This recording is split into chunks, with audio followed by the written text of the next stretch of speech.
जय हिंद मित्रों। इस वीडियो में हम भारतीय संविधान की जो विशेषताएं हैं उसके बारे में विस्तार पूर्वक अध्ययन करेंगे कि क्या क्या विशेषताएं पाई जाती हैं भारत के संविधान में। तो भारतीय संविधान तत्वों और मूल भावना की दृष्टि से अद्वितीय है। हालांकि इसके कई तत्व विश्व के विभिन्न संविधानों से उधार लिए गए हैं। भारतीय संविधान कई ऐसे तत्व हैं जो उसे अन्य देशों के संविधानों से अलग पहचान प्रदान करती हैं। यह बात ध्यान देने योग्य है कि सन 1949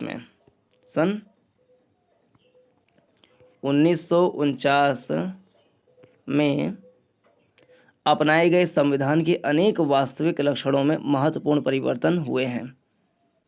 विशेष रूप से 7वें, 42वें, 44वें, 73वें, 74वें, 97वें, 101वें संशोधन में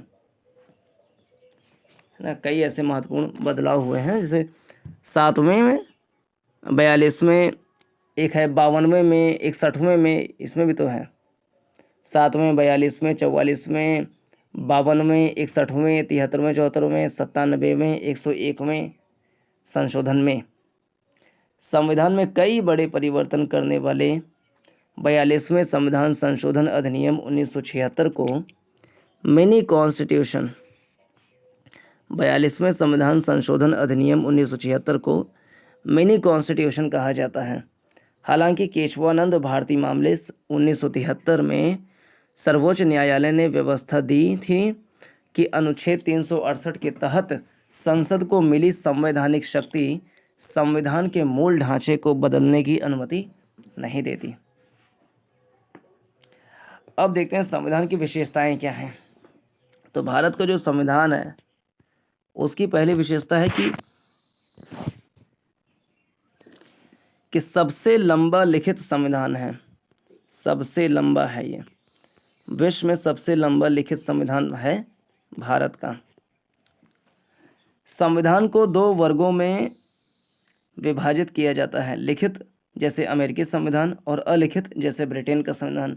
ब्रिटेन का, फ्रांस का, है ना, ब्रिटेन, फ्रांस, इन सब का अलिखित संविधान है।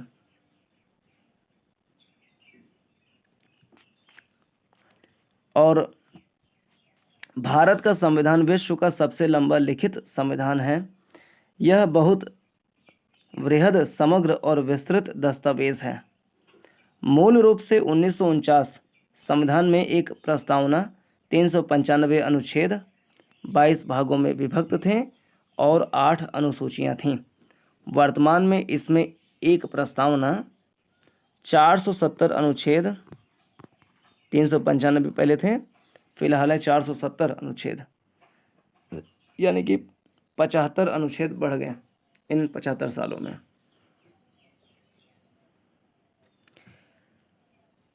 और 25 भाग, जो पहले 22 भाग थे, 25 भाग हो गए हैं और 12 अनुसूचियां हैं। सन 1951 से हुए विभिन्न संशोधनों ने करीब 20 अनुच्छेद व एक भाग 7 को हटा दिया। इसमें करीब 95 अनुच्छेद, 4 भागों, भाग 4 का, 9 का, 9 का, 14 का, ये 4 नए भाग हैं। पहले जो 8 मतलब 22 भाग थे, इस समय 25 भाग हैं। तो 22 भाग शुरुआत में थे मूल रूप से, इसमें 4 भाग नए जोड़े गए। 4 का,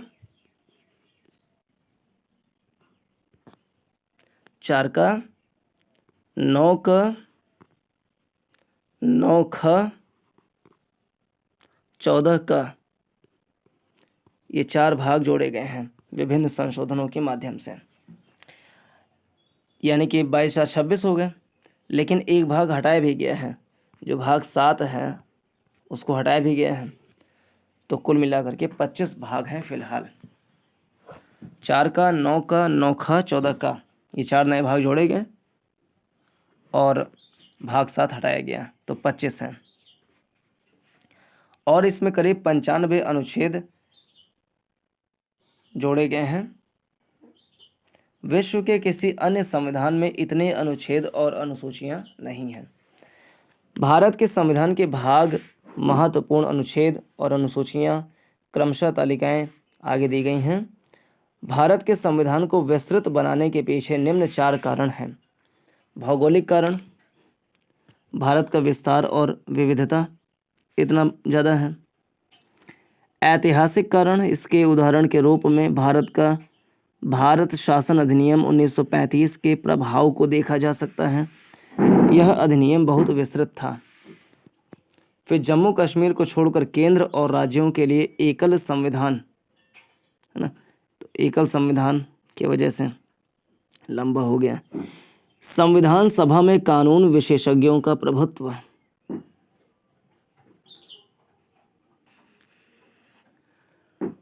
तो ये 4 कारणों की वजह से भारत का संविधान लंबा हो गया। संविधान में न सिर्फ शासन के मौलिक सिद्धांत बल्कि विस्तृत रूप में प्रशासनिक प्रावधान भी विद्यमान हैं।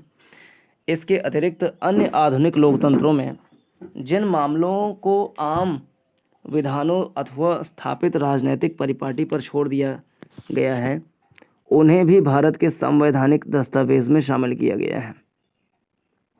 संविधान में न सिर्फ शासन के मौलिक सिद्धांत बल्कि विस्तृत रूप में प्रशासनिक प्रावधान भी विद्यमान है।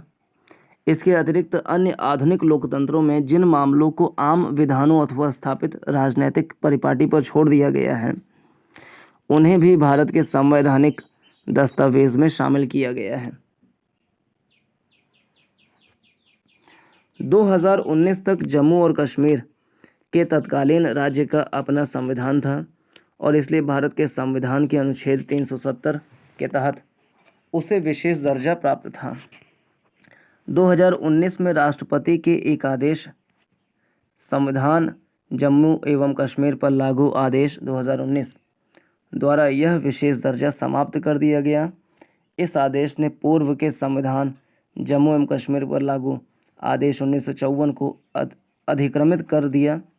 2019 के आदेश ने भारत के संविधान के समस्त प्रावधानों को जम्मू एवं कश्मीर राज्य तक विस्तारित कर दिया।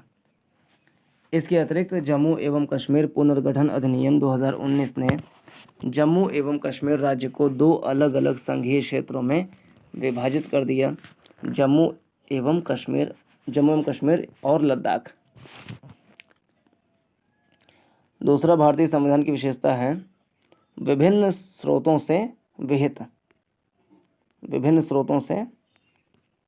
विहित। भारत के संविधान ने अपने अधिकतर उपबंध विश्व के कई देशों के संविधानों और भारत शासन अधिनियम 1935 के प्रावधानों से लिए हैं। डॉक्टर अंबेडकर ने गर्व के साथ घोषणा की थी कि भारत के संविधान का निर्माण विश्व के विभिन्न संविधानों को छानने के बाद किया गया है। डॉक्टर अंबेडकर ने कहा था कि भारत के संविधान का निर्माण विश्व के विभिन्न संविधानों को छानने के बाद किया गया है। संविधान का अधिकांश ढांचागत हिस्सा भारत शासन अधिनियम 1935 से लिया गया है। संविधान का दार्शनिक भाग, मौलिक अधिकार और राज्य के नीति निर्देशक सिद्धांत क्रमशः अमेरिका और आयरलैंड से प्रेरित हैं। भारतीय संविधान के राजनीतिक भाग यानी कैबिनेट सरकार का सिद्धांत और कार्यपालिका और विधायिका के संबंध। भारतीय संविधान के राजनीतिक भाग यानी कैबिनेट सरकार का सिद्धांत और कार्यपालिका और विधायिका के संबंध का अधिकांश हिस्सा ब्रिटेन के संविधान से लिया गया है। संविधान के अन्य प्रावधान कनाडा, ऑस्ट्रेलिया, अमेरिका से मौलिक अधिकार, आयरलैंड से राज्य के नीति निर्देशक सिद्धांत, ब्रिटेन से लिया गया है जो संसदीय प्रणाली है। Canada, Australia, Germany, USSR, France, दक्षिण अफ्रीका, जापान इत्यादि देशों के संविधानों से लिए गए हैं विभिन्न प्रावधान। भारत के संविधान पर सबसे बड़ा प्रभाव और भौतिक सामग्री का स्रोत भारत सरकार अधिनियम 1935 रहा है। संघीय व्यवस्था, न्यायपालिका, राज्यपाल, आपातकालीन अधिकार, लोक सेवा आयोग और अधिकतर प्रशासनिक विवरण इसी से लिए गए हैं। तो संघीय व्यवस्था, न्यायपालिका, राज्यपाल, आपातकालीन अधिकार, लोक सेवा आयोग और अधिकतर प्रशासनिक विवरण इसी से लिए गए हैं। संविधान के आधे से अधिक प्रावधान या तो 1935 के अधिनियम के समान हैं या फिर इससे मिलते जुलते हैं। अब तीसरा जो विशेषता है भारत के संविधान का, वो है नम्यता एवं अनम्यता का समन्वय है। नम्यता और अनम्यता का समन्वय, नम्य भी है और अनम्य भी है। नम्य मीन्स लचीला भी है और अनम्य मीन्स कठोर भी है। संविधान को नम्यता और अनम्यता की दृष्टि से भी वर्गीकृत किया जाता है। कठोर या अनम्य संविधान उसे माना जाता है जिसमें संशोधन करने के लिए विशेष प्रक्रिया की आवश्यकता हो। उदाहरण के लिए अमेरिकी संविधान। लचीला या नम्य संविधान वह कहलाता है जिसमें संशोधन की प्रक्रिया वही हो जैसे किसी आम कानून के निर्माण की, जैसे ब्रिटेन का संविधान। भारत का संविधान ना तो लचीला है और ना ही कठोर, बल्कि यह दोनों का मिला जुला रूप है। अनुच्छेद 368 में 2 तरह के संशोधनों का प्रावधान है। कुछ उपबंधों को संसद में विशेष बहुमत से संशोधित किया जा सकता है। उदाहरणार्थ, दोनों सदनों में उपस्थित और मतदान में भाग लेने वाले सदस्यों का 2/3 बहुमत और प्रत्येक सदन में कुल सदस्यों का बहुमत। दूसरा, कुछ अन्य प्रावधानों को संसद के विशेष बहुमत और कुल राज्यों के आधे से अधिक राज्यों के अनुमोदन से ही संशोधित किया जा सकता है। इसके अलावा संविधान के कुछ प्रावधान आम विधायी प्रक्रिया की तरह संसद में सामान्य बहुमत के माध्यम से संशोधित किए जा सकते हैं। उल्लेखनीय है कि ये संशोधन अनुच्छेद 368 के अंतर्गत नहीं आते हैं।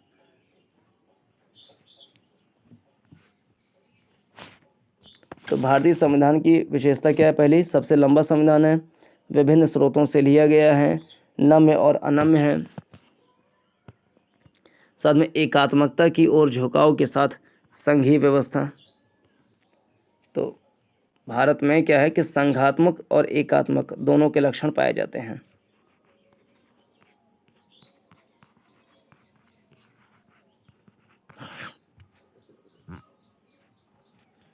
भारत का संविधान संघीय सरकार की स्थापना करता है।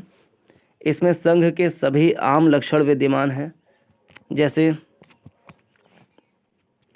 2 सरकार, शक्तियों का विभाजन, लिखित संविधान, संविधान की सर्वोच्चता, संविधान की कठोरता, स्वतंत्र न्यायपालिका एवं द्विसदनीयता। ये सारे संघात्मकता के लक्षण हैं कि 2 सरकार हों, उनमें शक्तियों का विभाजन हो, इसके लिए लिखित संविधान होना चाहिए और संविधान की सर्वोच्चता होनी चाहिए, संविधान की कठोरता हो और कुछ विवाद हो तो स्वतंत्र न्यायपालिका हो और द्विसदनीयता हो।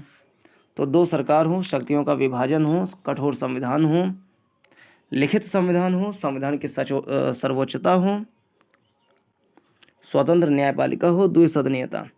तो ये सारे संघात्मकता के लक्षण हैं जो कि भारत के संविधान में पाए जाते हैं। यद्यपि भारतीय संविधान में बड़ी संख्या में एकात्मकता और गैर संघीय लक्षण भी विद्यमान है, जैसे एक सशक्त केंद्र। ये सब एकात्मकता के लक्षण है भारतीय संविधान में कि एक सशक्त केंद्र है, एक संविधान है, एकल नागरिकता, संविधान का लचीलापन,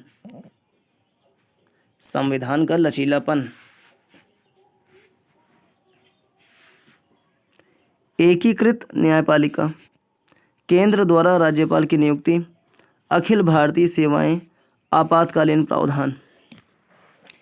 फिर भी संविधान में कहीं भी संघीय शब्द का इस्तेमाल नहीं किया गया है। दूसरी ओर अनुच्छेद 1 में भारत का उल्लेख राज्यों के संघ के रूप में किया गया है। इसके दो अभिप्राय हैं। पहला, भारतीय संघ राज्यों के बीच हुए किसी समझौते का निष्कर्ष नहीं है, और दूसरा, किसी भी राज्य को संघ से अलग होने का अधिकार नहीं है। इसी वजह से भारतीय संविधान को निम्नांकित नाम दिए गए हैं, जैसे कि एकात्मकता की भावना में संघ, अर्ध संघ, केसीवेर ने कहा है। बार्गेनिंग फेडरलिज्म, मॉरिज जोन्स ने कहा। ग्रैनविल ऑस्टिन ने कोऑपरेटिव फेडरलिज्म कहा। आइवर जेनिंग्स ने federation with A centralising tendency कहा। अगली विशेषता है भारत के संविधान का सरकार का संसदीय रूप। भारतीय संविधान ने अमेरिका की अध्यक्षीय प्रणाली की बजाय ब्रिटेन के संसदीय तंत्र को अपनाया है। तो अमेरिका में क्या है, अमेरिका की अध्यक्षीय प्रणाली की बजाय ब्रिटेन के संसदीय तंत्र को अपनाया है। संसदीय व्यवस्था विधायिका और कार्यपालिका के मध्य समन्वय व सहयोग के सिद्धांतों पर आधारित है। संसदीय व्यवस्था विधायिका और कार्यपालिका के मध्य समन्वय व सहयोग के सिद्धांत पर आधारित है, जबकि अध्यक्षीय प्रणाली दोनों के बीच शक्तियों के विभाजन के सिद्धांत पर आधारित है। संसदीय प्रणाली को सरकार का वेस्टमिंस्टर रूप, उत्तरदायी सरकार और मंत्रिमंडलीय सरकार के नाम से भी जाना जाता है। संविधान केवल केंद्र में ही नहीं बल्कि राज्य में भी संसदीय प्रणाली की स्थापना करता है। संविधान केवल केंद्र में ही नहीं बल्कि राज्य में भी संसदीय प्रणाली की स्थापना करता है। भारत में संसदीय प्रणाली की विशेषताएं निम्नलिखित हैं। वास्तविक व नाम मात्र के कार्यपालकों की उपस्थिति, बहुमत वाले दल की सत्ता, विधायिका के समक्ष कार्यपालिका की संयुक्त जवाबदेही। भारत में संसदीय प्रणाली की विशेषताएं क्या हैं? वास्तविक व नाम मात्र के कार्यपालकों की उपस्थिति है। वास्तविक व नाम मात्र के कार्यपालकों की उपस्थिति, बहुमत वाले दल की सत्ता, विधायिका के समक्ष कार्यपालिका की संयुक्त जवाबदेही, विधायिका में मंत्रियों की सदस्यता, प्रधानमंत्री या मुख्यमंत्री का नेतृत्व, निचले सदन का विघटन, लोकसभा अथवा विधानसभा। ये संसदीय प्रणाली की विशेषताएं भारत में पाई जाती हैं। हालांकि भारतीय संसदीय प्रणाली बड़े पैमाने पर ब्रिटिश संसदीय प्रणाली पर आधारित है, फिर भी दोनों में कुछ मूलभूत अंतर हैं। उदाहरण के लिए ब्रिटिश संसद की तरह भारतीय संसद संप्रभु नहीं है। ब्रिटिश संसद की तरह भारतीय संसद संप्रभु नहीं है। इसके अलावा भारत का प्रधान निर्वाचित व्यक्ति होता है, गणतंत्र, जबकि ब्रिटेन में उत्तराधिकारी व्यवस्था है। भारत का प्रधान निर्वाचित व्यक्ति होता है, गणतंत्र है, जबकि ब्रिटेन में उत्तराधिकारी व्यवस्था है। किसी भी संसदीय व्यवस्था में, चाहे वह भारत की हो अथवा ब्रिटेन की, प्रधानमंत्री की भूमिका अत्यंत महत्वपूर्ण हो गई है। जैसा कि राजनीति के जानकार इसे प्रधानमंत्री या सरकार का नाम देते हैं। संसदीय संप्रभुता एवं न्यायिक सर्वोच्चता में समन्वय। अगला विशेषता है भारत के संविधान का संसदीय संप्रभुता एवं न्यायिक सर्वोच्चता में समन्वय। कुल मिलाकर के विधायिका और न्यायपालिका के बीच में समन्वय। संसद की संप्रभुता का नियम ब्रिटिश संसद से जुड़ा हुआ है, जबकि न्यायपालिका की सर्वोच्चता का सिद्धांत अमेरिका के सर्वोच्च न्यायालय से लिया गया है। जिस प्रकार भारतीय संसदीय प्रणाली ब्रिटिश प्रणाली से भिन्न है, ठीक उसी प्रकार भारत में सर्वोच्च न्यायालय की न्यायिक समीक्षा शक्ति अमेरिकी सर्वोच्च न्यायालय से कम है। ऐसा इसलिए क्योंकि अमेरिकी संविधान में विधि के नियत प्रक्रिया का प्रावधान है, जबकि भारतीय संविधान में विधि द्वारा स्थापित प्रक्रिया अनुच्छेद 21 का प्रावधान है। इसलिए भारतीय संविधान निर्माताओं ने ब्रिटेन की संसदीय संप्रभुता और अमेरिका की न्यायपालिका सर्वोच्चता के बीच उचित संतुलन बनाने को प्राथमिकता दी। एक ओर जहां सर्वोच्च न्यायालय अपनी न्यायिक समीक्षा की शक्तियों के तहत संसदीय कानूनों को असंवैधानिक घोषित कर सकता है, वहीं दूसरी ओर संसद अपनी संवैधानिक शक्तियों के बल पर संविधान के बड़े भाग को संशोधित कर सकते हैं।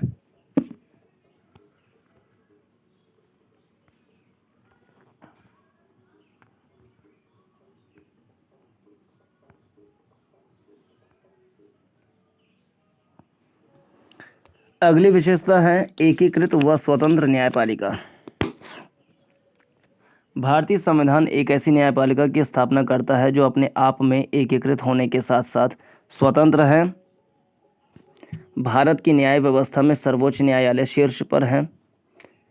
इसके नीचे राज्य स्तर पर उच्च न्यायालय हैं। राज्यों में उच्च न्यायालय के नीचे क्रमवार अधीनस्थ न्यायालय हैं, जैसे जिला अदालत व अन्य निचली अदालतें। न्यायालयों का एकल तंत्र केंद्रीय कानूनों के साथ साथ राज्य कानूनों को लागू करता है। हालांकि अमेरिका में संघीय कानूनों को संघीय न्यायपालिका और राज्य कानूनों को राज्य न्यायपालिका लागू करती हैं। सर्वोच्च न्यायालय संघीय अदालत है या शीर्ष न्यायालय है जो नागरिकों के मौलिक अधिकारों की रक्षा की गारंटी देता है और संविधान का संरक्षक है। इसलिए संविधान में इसकी स्वतंत्रता के लिए कई प्रावधान किए गए हैं, जैसे न्यायाधीशों के कार्यकाल की सुरक्षा, न्यायाधीशों के लिए निर्धारित सेवा शर्तें, भारत की संचित निधि से सर्वोच्च न्यायालय के सभी खर्चों का वहन, विधायिका में न्यायाधीशों के कामकाज पर चर्चा पर रोक। ये शायद अनुच्छेद 122 में कहा गया है बात। सेवानिवृत्ति के बाद अदालत में कामकाज पर रोक। सेवानिवृत्ति के बाद अदालत में कामकाज पर रोक जी भैया। सेवानिवृत्ति के बाद अदालत में कामकाज पर रोक, अवमानना के लिए दंड देने की शक्ति, कार्यपालिका से न्यायपालिका को अलग रखना इत्यादि।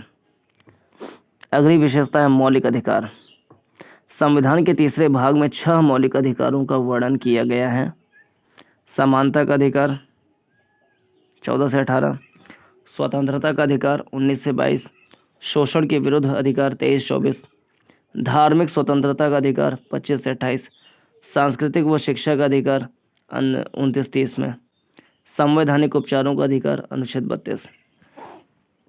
मूलतः संविधान में 7 मौलिक अधिकारों की व्यवस्था की गई थी, तथापि संपत्ति के अधिकार अनुच्छेद 31 को 44वें संशोधन अधिनियम 1978, संपत्ति के अधिकार को 44वें संविधान संशोधन अधिनियम 1978 के जरिए मौलिक अधिकारों से हटा दिया गया है।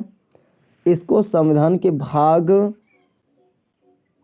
12 में अनुच्छेद 300 क के तहत कानूनी अधिकार बना दिया गया। मौलिक अधिकार का उद्देश्य वस्तुतः राजनीतिक लोकतंत्र की भावना को प्रोत्साहित देना है। यह कार्यपालिका और विधायिका के मनमाने कानूनों पर निरोधक की तरह काम करते हैं। उल्लंघन की स्थिति में इन्हें न्यायालय के माध्यम से लागू किया जा सकता है। जिस व्यक्ति के मौलिक अधिकार का हनन हुआ है वह सीधे सर्वोच्च न्यायालय की शरण में जा सकता है, जो अधिकारों की रक्षा के लिए बंदी प्रत्यक्षीकरण, परमादेश, प्रतिषेध, अधिकार परीक्षा व उत्प्रेषण जैसे अभिलेख या रिट जारी कर सकता है। हालांकि मौलिक अधिकार कुछ सीमाओं के दायरे में आते हैं, लेकिन ये अपरिवर्तनीय भी नहीं हैं। संसद इन्हें संविधान संशोधन अधिनियम के माध्यम से समाप्त कर सकती है अथवा इनमें कटौती भी कर सकती है। अनुच्छेद 20-21 द्वारा प्रदत्त अधिकारों को छोड़कर राष्ट्रीय आपातकाल के दौरान इन्हें स्थगित किया जा सकता है। फिर राज्य के नीति निदेशक सिद्धांत। Doctor B R. अम्बेडकर के अनुसार राज्य के नीति निदेशक सिद्धांत भारतीय संविधान की अनूठी विशेषता है। इनका उल्लेख संविधान के चौथे भाग में किया गया है। इन्हें मोटे तौर पर 3 वर्गों में विभाजित किया जा सकता है: सामाजिक, गांधीवादी तथा उदार बौद्धिक। सामाजिक, गांधीवादी तथा उदार बौद्धिक।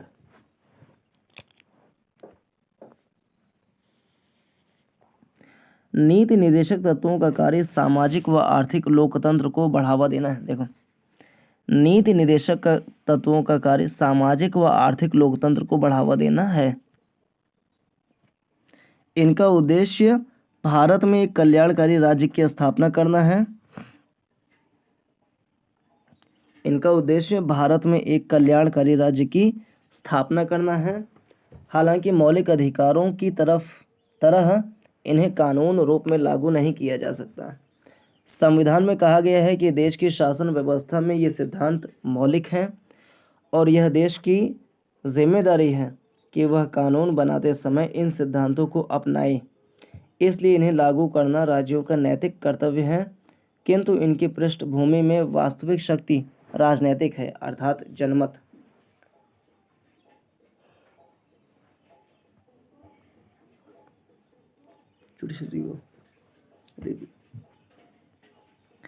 मिनर्वा मिल्स मामले 1980 में सर्वोच्च न्यायालय ने कहा था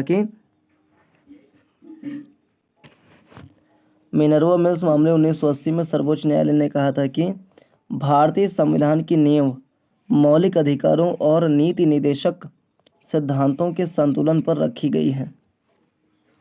फिर मौलिक कर्तव्य। मूल संविधान में मौलिक कर्तव्यों का उल्लेख नहीं किया गया है। इन्हें स्वर्ण सिंह समिति की सिफारिश के आधार पर 1976 के 42वें संविधान संशोधन के माध्यम से आंतरिक आपातकाल 1975 से 77 के दौरान शामिल किया गया था। 2002 के 86वें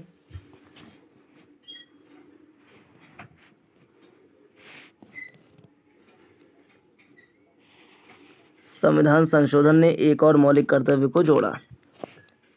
संविधान के 4A भाग में मौलिक कर्तव्यों का जिक्र किया गया है।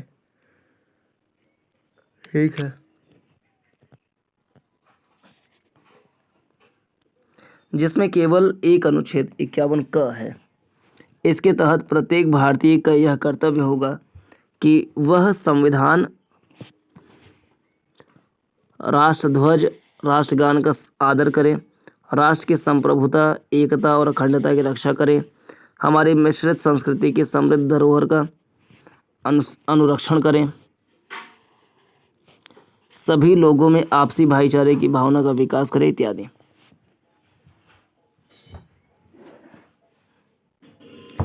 मौलिक कर्तव्य नागरिकों को यह याद दिलाते हैं कि अपने अधिकारों का इस्तेमाल करते समय उन्हें याद रखना चाहिए कि उन्हें अपने समाज, देश व अन्य नागरिकों के प्रति कुछ जिम्मेदारियों का निर्वाह भी करना है।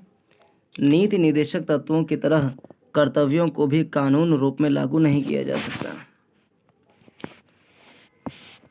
फिर भारत का संविधान एक धर्मनिरपेक्ष राज्य है। भारत का संविधान धर्मनिरपेक्ष है, इसलिए यह किसी धर्म विशेष को भारत के धर्म के तौर पर मान्यता नहीं देता। संविधान के निम्नलिखित प्रावधान भारत के धर्मनिरपेक्ष लक्षणों को दर्शाते हैं। वर्ष 1976 के 42वें संविधान संशोधन द्वारा संविधान की प्रस्तावना में धर्मनिरपेक्ष शब्द जोड़ा गया।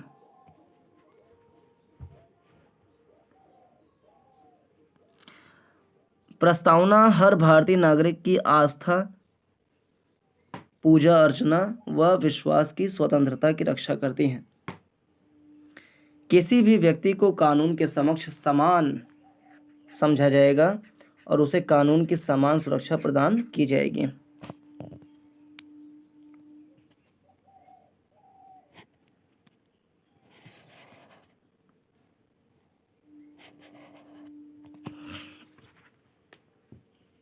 अनुच्छेद 14 धर्म के नाम पर किसी प्रकार का भेदभाव नहीं किया जाएगा। अनुच्छेद 15। सार्वजनिक सेवाओं में सभी नागरिकों का समान अवसर, तो भेदभाव नहीं। 15 में समान अवसर। अनुच्छेद 16 में हर व्यक्ति को किसी भी धर्म को अपनाने व उसके अनुसार पूजा अर्चना करने का समान अधिकार है। अनुच्छेद 25। हर धार्मिक समूह अथवा इसके किसी हिस्से को अपने धार्मिक मामलों के प्रबंधन का अधिकार है। अनुच्छेद 26। किसी भी व्यक्ति को किसी भी धर्म विशेष के प्रचार के लिए किसी प्रकार का कर देने के लिए बाध्य नहीं किया जाएगा। अनुच्छेद 27।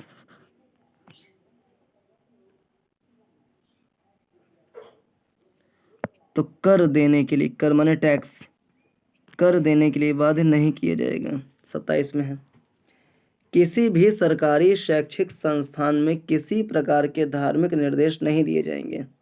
अनुच्छेद 28। किसी भी सरकारी शैक्षिक संस्थान में किसी प्रकार के धार्मिक निर्देश नहीं दिए जाएंगे। धर्मों की शिक्षा दी जा सकती है लेकिन धार्मिक शिक्षा नहीं। अनुच्छेद 29। नागरिकों के किसी भी वर्ग को अपनी भाषा,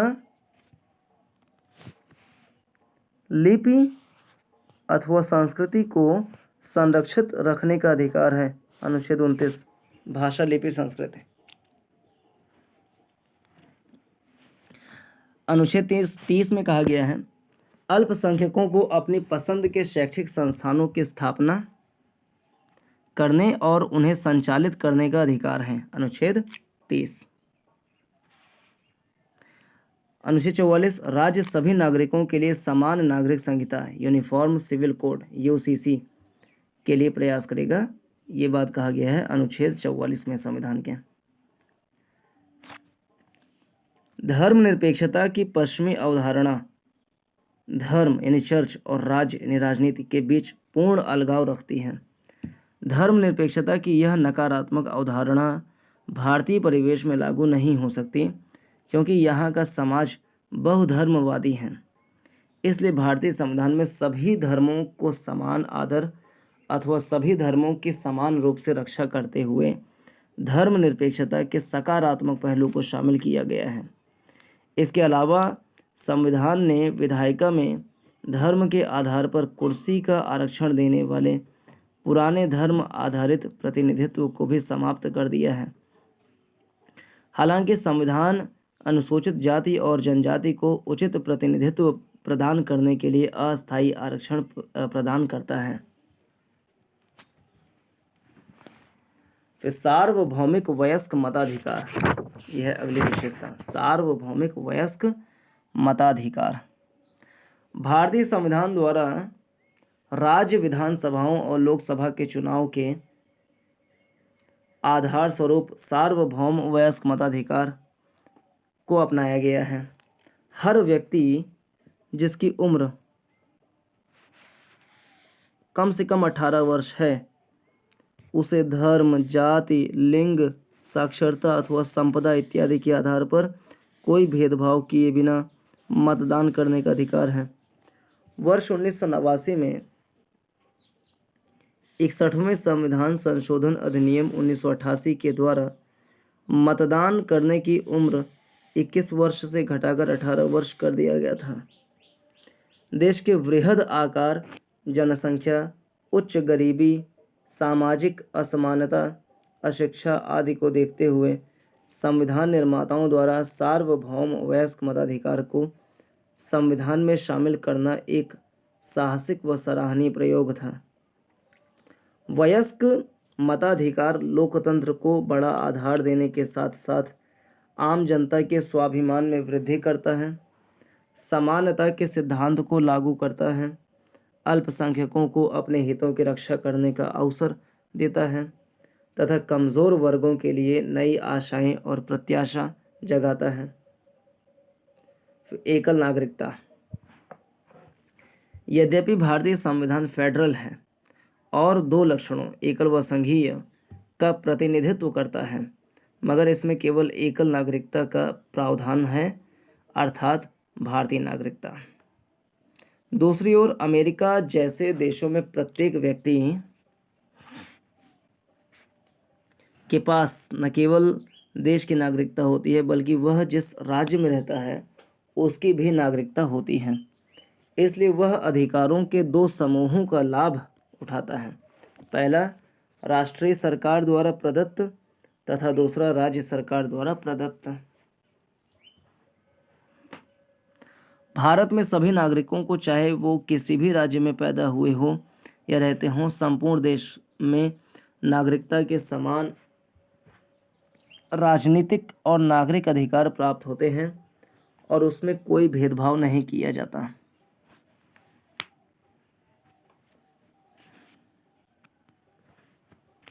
सभी नागरिकों के लिए एकल नागरिकता और समान अधिकारों के संवैधानिक प्रावधानों के बावजूद भारत में सांप्रदायिक दंगे, वर्ग संघर्ष, जातिगत युद्ध, भाषाई विवाद और नृजातीय विवाद होते रहते हैं। इसका अर्थ यह है कि संविधान के निर्माताओं ने एकीकृत और संगठित भारत राष्ट्र के निर्माण का जो सपना देखा था वह पूरी तरह पूरा नहीं हो पाया है। स्वतंत्र निकाय। भारतीय संविधान न केवल विधायिका, कार्यपालिका व सरकार, केंद्र और राज्य तथा न्यायिक अंग ही उपलब्ध कराता है, बल्कि यह कुछ स्वतंत्र निकायों की स्थापना भी करता है। इन्हें संविधान ने भारत सरकार के लोकतांत्रिक तंत्र के महत्वपूर्ण स्तंभों के रूप में परिकल्पित किया गया है। ऐसे कुछ स्वतंत्र निकाय निम्नलिखित हैं। संसद तथा राज्य विधानसभाओं, भारत के उपराष्ट्रपति के लिए स्वतंत्र और निष्पक्ष चुनाव सुनिश्चित करने हेतु निर्वाचन आयोग। राज्य और केंद्र सरकार के खातों के अंकेक्षण के लिए भारत का नियंत्रक एवं महालेखाकार।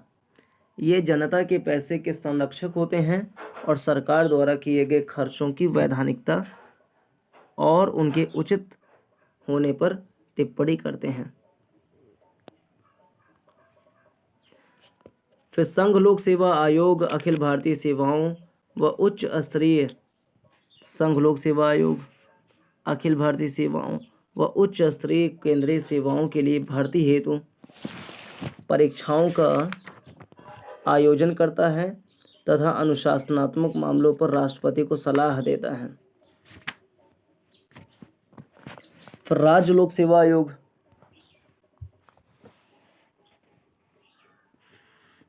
जिसका काम हर राज्य में राज्य सेवाओं के लिए भर्ती हेतु परीक्षाओं का आयोजन करना व अनुशासनात्मक मामलों पर राज्यपाल को सलाह देना है।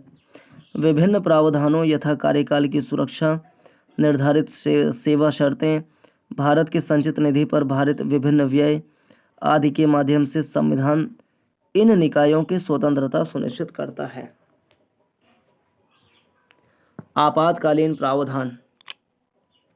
आपातकाल की स्थिति से प्रभावशाली ढंग से निपटने के लिए भारतीय संविधान में राष्ट्रपति के लिए बृहद आपातकालीन प्रावधानों की व्यवस्था है। इन प्रावधानों को संविधान में शामिल करने का उद्देश्य देश की संप्रभुता, एकता, अखंडता और सुरक्षा, संविधान एवं देश के लोकतांत्रिक ढांचे को सुरक्षा प्रदान करना है। तो आपातकालीन प्रावधानों को संविधान में शामिल करने का उद्देश्य देश की संप्रभुता, एकता, अखंडता और सुरक्षा, संविधान एवं देश के लोकतांत्रिक ढांचे को सुरक्षा प्रदान करना है। संविधान में 3 प्रकार के आपातकाल की विवेचना की गई है। राष्ट्रीय आपातकाल, युद्ध, आक्रमण अथवा सशस्त्र विद्रोह से पैदा हुई राष्ट्रीय अशांति की समस्या। युद्ध, आक्रमण अथवा सशस्त्र विद्रोह से पैदा हुई राष्ट्रीय अशांति की अवस्था। अनुच्छेद 352। राज्य में आपातकाल राष्ट्रपति शासन। राज्यों में संवैधानिक तंत्र की असफलता अनुच्छेद 356 या केंद्र के निर्देशों का अनुपालन करने में असफलता अनुच्छेद 365। फिर वित्तीय आपातकाल भारत की वित्तीय स्थिरता या प्रत्यय संकट में हो तब लगाते हैं 360 के तहत। आपातकाल के दौरान देश की पूरी सत्ता केंद्र सरकार के हाथों में आ जाती है और राज्य केंद्र के नियंत्रण में चले जाते हैं। इससे संविधान में संशोधन किए बगैर देश का ढांचा संघीय से एकात्मक हो जाता है। राजनीतिक तंत्र का संघीय सामान्य परिस्थितियों के दौरान से एकात्मक आपातकाल के दौरान से परिवर्तित होना भारतीय संविधान की एक अद्वितीय विशेषता है। त्रिस्तरीय सरकार मूल रूप से अन्य संघीय संविधानों की तरह भारतीय संविधान में दो स्तरीय राज्य व्यवस्था केंद्र व राज्य और संगठन के संबंध में प्रावधान तथा केंद्र एवं राज्यों की शक्तियां अंतर्विष्ट थीं। बाद में वर्ष 1992 में 73वें एवं 74वें संविधान संशोधन ने 3 स्तरीय स्थानीय सरकार का प्रावधान किया गया जो विश्व के किसी और संविधान में नहीं है। संविधान में एक नए भाग 9वें एवं नई अनुसूची 11वें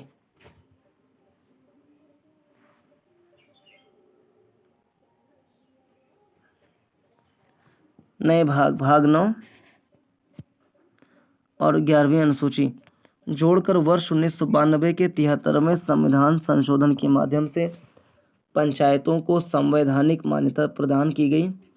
इसमें एक नया भाग 9 जोड़ा गया। यह भाग प्रत्येक राज्य में पंचायती राज की त्रिस्तरीय प्रणाली प्रदान करता है, अर्थात ग्राम, मध्यवर्ती और जिला स्तरों पर पंचायतें। इसी प्रकार से 74वें संविधान संशोधन विधेयक 1992 ने एक नए भाग 9A तथा नई अनुसूची 12वीं को जोड़कर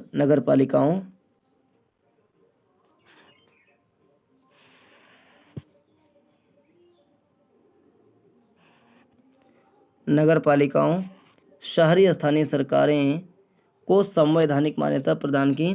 यह भाग प्रत्येक राज्य में 3 प्रकार की नगरपालिकाओं का प्रावधान करता है, अर्थात एक संक्रमणकालीन क्षेत्र के लिए नगर पंचायत, एक छोटे शहरी क्षेत्र के लिए नगर पालिका परिषद और एक बड़े शहरी क्षेत्र के लिए नगर निगम।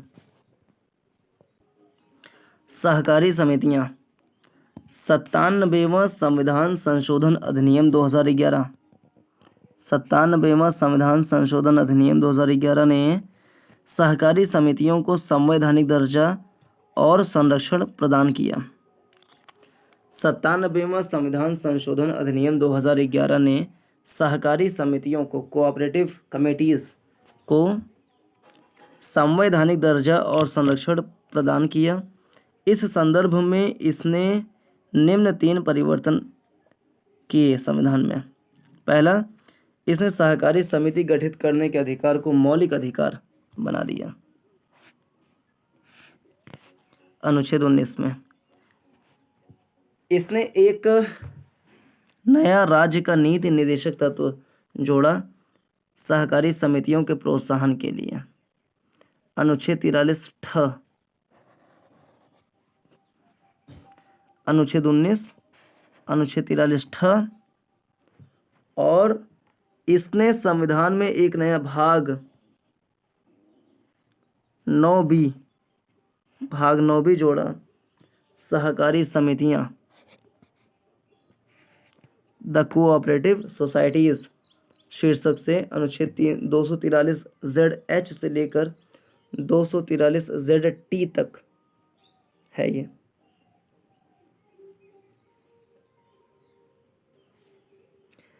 अब नया भाग 9B के अंतर्गत अनेक ऐसे प्रावधानों के द्वारा सुनिश्चित किया गया है कि देश भर में सहकारी समितियां लोकतांत्रिक, व्यावसायिक, स्वायत्त ढंग से तथा आर्थिक मजबूती के साथ कार्य करें।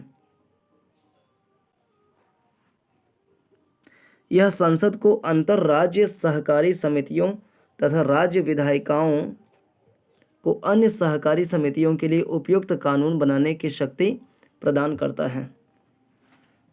संविधान की आलोचना। संविधान की आलोचना। भारत का संविधान जैसा कि संविधान सभा द्वारा बनाया और अंगीकार किया गया की आलोचना निम्नलिखित आधारों पर की जा सकती है। पहला, उधार का संविधान। दूसरा, 1935 के अधिनियम की कार्बन कॉपी। तीसरा, गैर भारतीय अथवा भारतीयता विरोधी। चौथा, गांधीवाद से दूर। पांचवा, महाकाय आकार। छठा, वकीलों का स्वर्ग। तो 6 आधार पर आलोचना की जाती है। उधार का संविधान। आलोचक कहते हैं कि भारतीय संविधान में नया और मौलिक कुछ भी नहीं है। वे इसे उधार का संविधान या उधारी की एक बोरी अथवा एक हौच पौच कॉन्स्टिट्यूशन, दुनिया के संविधानों के लिए विभिन्न दस्तावेजों की पैबंदगिरी आदि कहकर संबोधित करते हैं। लेकिन ऐसी आलोचना पक्षपातपूर्ण एवं अतार्किक है। ऐसा इसलिए कि संविधान बनाने वालों ने अन्य संविधान के आवश्यक संशोधन करके ही भारतीय परिस्थितियों में उनकी उपयुक्तता के आधार पर उनकी कमियों को दरकिनार करके ही स्वीकार किया। उपरोक्त आलोचना का उत्तर देते हुए डॉक्टर अंबेडकर ने संविधान सभा में कहा, कोई पूछ सकता है कि इस घड़ी दुनिया के इतिहास में बनाए गए संविधान में नया कुछ हो सकता है। 100 साल से अधिक हो गए जब दुनिया का पहला लिखित संविधान बना।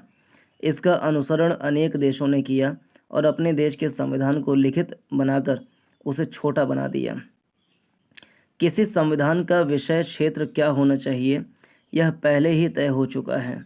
उसी प्रकार किसी संविधान के मूलभूत तत्वों की जानकारी और मान्यता आज पूरी दुनिया में है। इन तथ्यों को दुनिया में रखते हुए सभी संविधानों में मुख्य प्रावधानों में समानता दिख सकती है।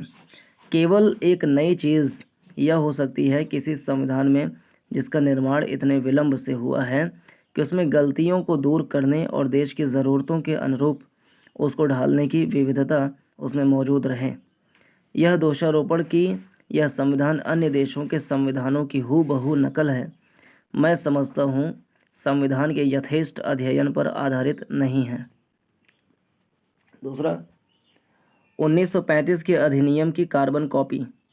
आलोचकों ने कहा कि संविधान निर्माताओं ने बड़ी संख्या में भारत सरकार अधिनियम 1935 के प्रावधान भारत के संविधान में डाल दिए। 1935 के अधिनियम की कार्बन कॉपी। आलोचकों ने कहा कि संविधान निर्माताओं ने बड़ी संख्या में भारत सरकार अधिनियम 1935 के प्रावधान भारत के संविधान में डाल दिए। इससे संविधान 1935 के अधिनियम की कार्बन कॉपी बनकर रह गया या फिर उसका ही संशोधित रूप। उदाहरण के लिए एन श्रीनिवासन का कहना है कि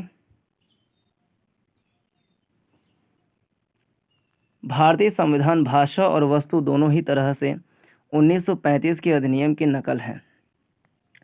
उसी प्रकार सर आइवर जेनिंग्स ब्रिटिश संविधानवेत्ता ने कहा कि संविधान भारत सरकार अधिनियम 1935 से सीधे निकलता है, जहां से वास्तव में अधिकांश प्रावधानों के पाठ बिल्कुल उतार लिए गए हैं।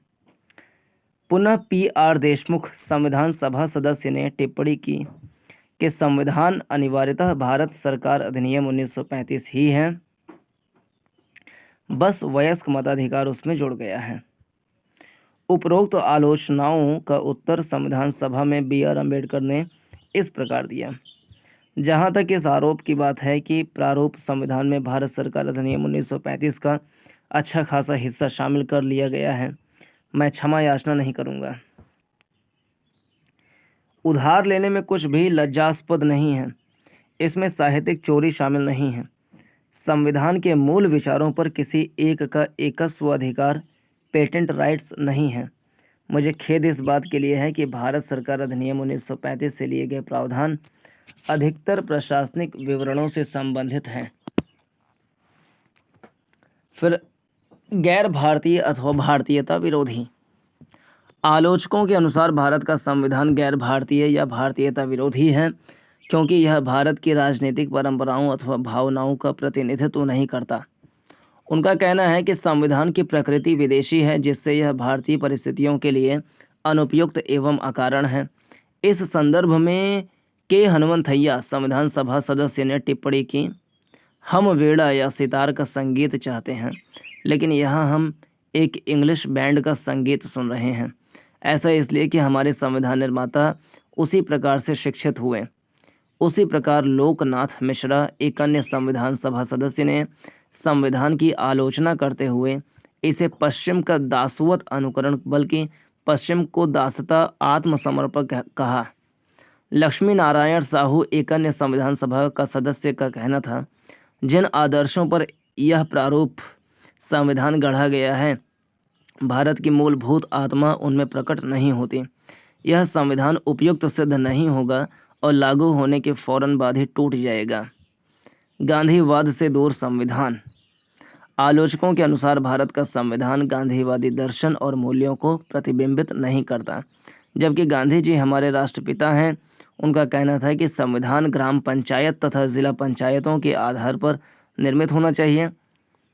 इस संदर्भ में वही सदस्य के हनुमंथैया ने कहा, यह वही संविधान है जिसे महात्मा गांधी कभी नहीं चाहते, न ही संविधान पर उन्होंने विचार किया होगा।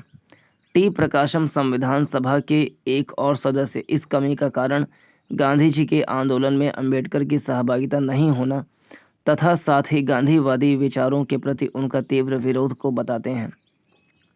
फिर महाकाय आकार। आलोचक कहते हैं कि भारत का संविधान बहुत भीमकाय और बहुत विस्तृत है, जिसमें अनेक अनावश्यक तत्व भी सम्मिलित हैं।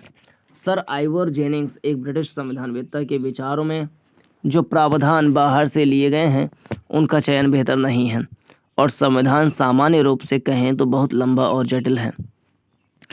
इस संदर्भ में एच.वी. कामथ, संविधान सभा के सदस्य, ने टिप्पणी की, प्रस्तावना जिस किरीट का हमने अपनी सभा के लिए चयन किया है वह एक हाथी है। यह शायद इस तथ्य के अनुरूप ही है कि हमारा संविधान भी दुनिया में बने तमाम संविधानों में सबसे भीमकाय है। उन्होंने यह भी कहा, मुझे विश्वास है सदन इस पर सहमत नहीं होगा कि हमने एक हाथीनुमा संविधान बनाया है। वकीलों का स्वर्ग। आलोचकों के अनुसार भारत का संविधान अत्यंत विधिवादितापूर्ण तथा बहुत जटिल है। उनके विचार में जिस कानूनी भाषा और मुहावरों को शामिल किया है, उनके चलते संविधान एक जटिल दस्तावेज बन गया है। वहीं सर आइवर जेनिंग्स इसे वकीलों का स्वर्ग कहते हैं। सर आइवर जेनिंग्स इसे वकीलों का स्वर्ग कहते हैं। इस संदर्भ में एच.के. माहेश्वरी, संविधान सभा के सदस्य, का कहना था, प्रारूप लोगों को अधिक मुकदमेबाज बनाता है। वे अदालतों की ओर अधिक उन्मुख होंगे, वे कम सत्यनिष्ठ होंगे और सत्य और अहिंसा के तरीकों का पालन वे नहीं करेंगे। यदि मैं ऐसा कह सकूं तो यह प्रारूप वास्तव में वकीलों का स्वर्ग है। यह वाद या मुकदमों की व्यापक संभावना खोलता है और हमारे योग्य और बुद्धिमान वकीलों के हाथ में बहुत सारा काम देने वाला है। उसी प्रकार संविधान सभा के एक अन्य सदस्य P.R. देशमुख ने कहा, मैं यह कहना चाहूँगा कि सदन के समक्ष डॉक्टर अम्बेडकर ने जो अनुच्छेदों का प्रारूप प्रस्तुत किया है, मेरी समझ से अत्यंत भारी भरकम है, जैसा कि एक भारी भरकम जिल्द वाला विधि ग्रंथ हो। संविधान से संबंधित कोई दस्तावेज इतना अधिक अनावश्यक विस्तार तथा शब्दाडंबर का इस्तेमाल नहीं करता। शायद उनके लिए ऐसे दस्तावेज को तैयार करना कठिन था जिसे मेरी समझ से एक विधि ग्रंथ नहीं बल्कि एक सामाजिक राजनीतिक दस्तावेज होना था, एक जीवंत स्पंदनयुक्त जीवनदायी दस्तावेज। लेकिन हमारा दुर्भाग्य है कि ऐसा नहीं हुआ और हम शब्दों और शब्दों से लद गए हैं जिन्हें बहुत आसानी से हटाया जा सकता था। तो ये रहा इस वीडियो का डिस्कशन। पूरा देखने के लिए धन्यवाद। नमस्कार, जय हिंद।